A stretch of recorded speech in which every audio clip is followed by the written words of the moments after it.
మన ఉద్యమ నాయకులు పెద్దలు ప్రొఫెసర్ కోదండరామ్ గారు, పెద్దలు మల్లెపల్లి లక్ష్మయ్య గారు, స్వర్ణలత గారు, రమ్మ గారు, సభలో అందరికంటే పెద్ద వయసులో పెద్ద ఆయన రంగారావు గారు, మేడం విజయ గారు, రాష్ట్ర ఆఫీస్ బేరర్స్ ఉపాధ్యక్షులు, కార్యదర్శులు, అట్లాగే అన్ని జిల్లాల నుంచి విచ్చేసినటువంటి జిల్లా అధ్యక్షులు, కార్యదర్శులు, జిల్లా కార్యవర్గ సభ్యులు, రాష్ట్ర కార్యవర్గ సభ్యులు అందరికీ కూడా రాష్ట్ర కమిటీ పక్షాన ఉద్యమాభివందనలు తెలియజేస్తున్నాం. పత్రికా మిత్రులందరికీ కూడా ఉద్యమాభివందనలు, స్వాగతం కూడా. మిత్రులారా, ఇప్పటికే రవీంద్రరావు గారు, ధర్మార్జున్ గారు మాట్లాడేటప్పుడు చాలా వరకు అన్ని విషయాలు చెప్పినప్పటికీ నిజంగా తెలంగాణ విద్యావంతుల వేదిక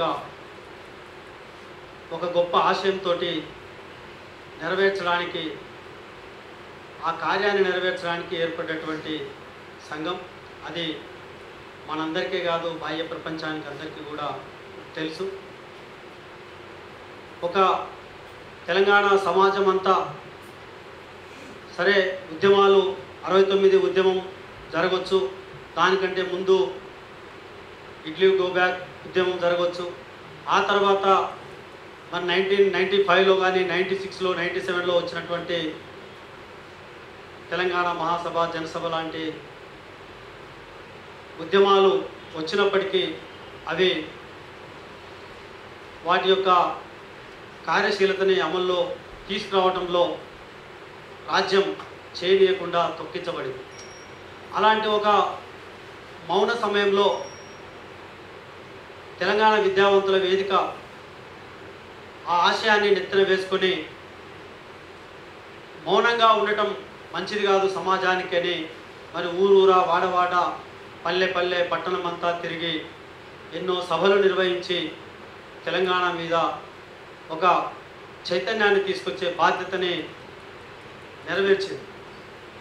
ఆనాడు నిజంగా కోదండరామ్ సార్కి ఫౌండర్ అధ్యక్షుడిగా, అట్లాగే ఈ సంఘానికి గౌరవాధ్యక్షులుగా ఉన్నటువంటి ప్రొఫెసర్ జయశంకర్ సార్ ఇద్దరూ కలిసి వారికి తోడుగా మరి లక్ష్మయ్య గారు ఉండి తెలంగాణ సమాజాన్నంతా విపరీతంగా రాత్రనక పగలనక తిరిగి ఒక ఉప్పెనలాగా అందరినీ ఆ ఉప్పెనలో పాల్గొనడానికి తీసుకొచ్చినటువంటి ఒక గొప్ప కార్యాన్ని నిర్వహించడం జరిగింది. తదనంతరం కేవలం ఒక విద్యావంతుల వేదిక మాత్రమే ఇది చేయలేము కాబట్టి సమస్త ప్రజానికాన్ని ఈ ఉద్యమంలోకి తీసుకురావడానికి ఒక ప్రయత్నం జరగాలి. ఇది అట్లాగే జయశంకర్ సార్ ఎప్పుడూ చెప్పినట్టు రాజకీయ ప్రక్రియ కూడా అన్ని రాజకీయ పార్టీలు ఒకే వేదిక మీదకి ఈ అంశం మీద రావాల్సిన అవసరం ఉంది అని బాగా భావించి మరి వాళ్ళందరినీ కూడా ఈ ఉద్యమంలోకి తీసుకురావడానికి చాలా గొప్ప కృషి చేసినటువంటి సందర్భం మనందరం చూసినాం. 2000 నుంచి ప్రారంభమైన మలిదశ ఉద్యమంలో ఆ తర్వాత కీలకంగా 2007, 6, 7, 8, 9 ఆ ప్రాంతంలో మరి అందరినీ కూడా ఈ విద్యావంతుల వేదికలోకే కాకుండా ఒకే జై తెలంగాణ ఒక నినాదాన్ని మరి తెలంగాణను సాధించుకోవడం కొరకు అందరము కర్తవ్యోన్ముఖులం కావాల్సిన అవసరం ఉందని జస్టిస్ సుదర్శన్ రెడ్డి గారికి స్వాగతం తెలియజేస్తాను. వేదిక మీదకి రావాల్సిందిగా కోరుతాను.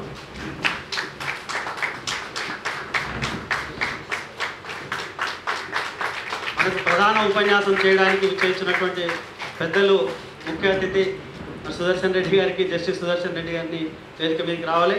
వారికి మరొకసారి కరతాళ ధ్వనుల ద్వారా స్వాగతం చెప్పాల్సినందుకు. అయితే మిత్రులారా, కాబట్టి మరి ఒక తెలంగాణ విద్యావంతుల వేదిక ద్వారానే ఇది సాధ్యమయ్యే పని కాదని అన్ని వర్గాలను, కులాలను, రాజకీయ పక్షాలను, ప్రజా సంఘాలను, ఉద్యోగ, విద్యార్థి, వ్యాపార సంఘాలను కూడా ఈ దీంట్లోకి ఉద్యమంలోకి తీసుకురావడానికి తెలంగాణ విద్యావంతుల వేదిక చాలా కృషి చేసినటువంటి సందర్భం మీ అందరికీ తెలిసింది.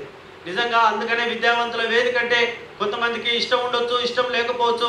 కాబట్టి ఇది ఒక బ్రాడ్ ఆర్గనైజేషన్గా, ఒక విస్తృతమైన ఒక సంస్థగా తీర్చిదిద్దాలనే ఉద్దేశంతో ఆ రోజు మనకి ఇక్కడ వేదిక మీద ఉన్నటువంటి మన పెద్దలు ఇద్దరు కూడా కోదండరామ్ సార్తో పాటు మల్లెపల్లి లక్ష్మయ్య గారు వాళ్ళ కృషి ఫలితంగా మరి తెలంగాణ జేఏసీని ఆవిర్భావం చేసుకోవడం జరిగింది. తెలంగాణ జేఏసీ అంటే నిజంగా ఒక వ్యక్తి కానీ ఎంత గొప్ప ఈ రాష్ట్రానికి ముఖ్యమంత్రి ఎవరో చెప్పరో తెలియదు, కానీ జేఏసీ అంటే ప్రతి ఒక్కరికి కూడా తెలుసు ఈ రోజుల్లో.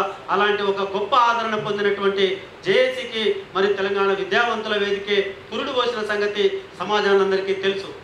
అయితే ఈ విద్యావంతుల వేదిక మరి జేఏసీకి ఒక ఇరుసుగా బాహ్యంగా ఇతర సంఘాలు ఉన్నప్పటికీ, దీంట్లో ఉద్యోగ సంఘాలు, వ్యాపార సంఘాలు, లేకపోతే రాజకీయ సంస్థలు ఉన్నప్పటికీ కూడా దీనికి ఒక సిద్ధాంత ప్రాతిపదిక పోరాట ప్రణాళికలు అందించినటువంటి ఒక గురుతరమైన బాధ్యతని తెలంగాణ విద్యావంతుల వేదిక నెరవేర్చింది.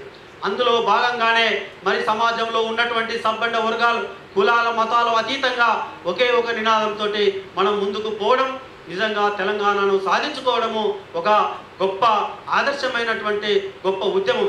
ఈ తెలంగాణను సాధించుకున్నటువంటి ఉద్యమం నిజంగా ప్రపంచంలోనే తెలంగాణ గడ్డ మీద ఒక రెండు ప్రత్యేకమైన ఉద్యమాలు, ఒకటి తెలంగాణ సాయుధ పోరాటం అయితే రెండవది ఈ మలిదశ తెలంగాణ ఉద్యమం. ఇక్కడ ఇలాంటి ఉద్యమాలు ప్రపంచంలో ఎక్కడ కూడా జరగనటువంటి పరిస్థితి. ఈరోజు